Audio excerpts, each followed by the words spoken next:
So I've got my foot on the brake, pressing the start button now. That's what's happening.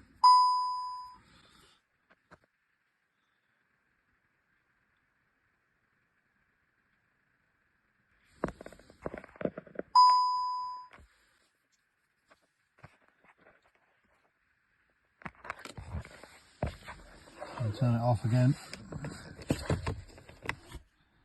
Back on.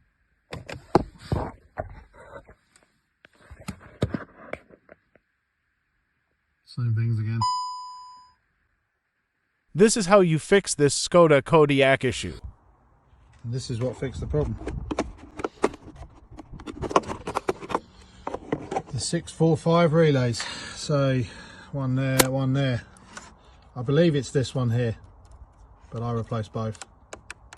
So they're two brand new ones. Problem resolved.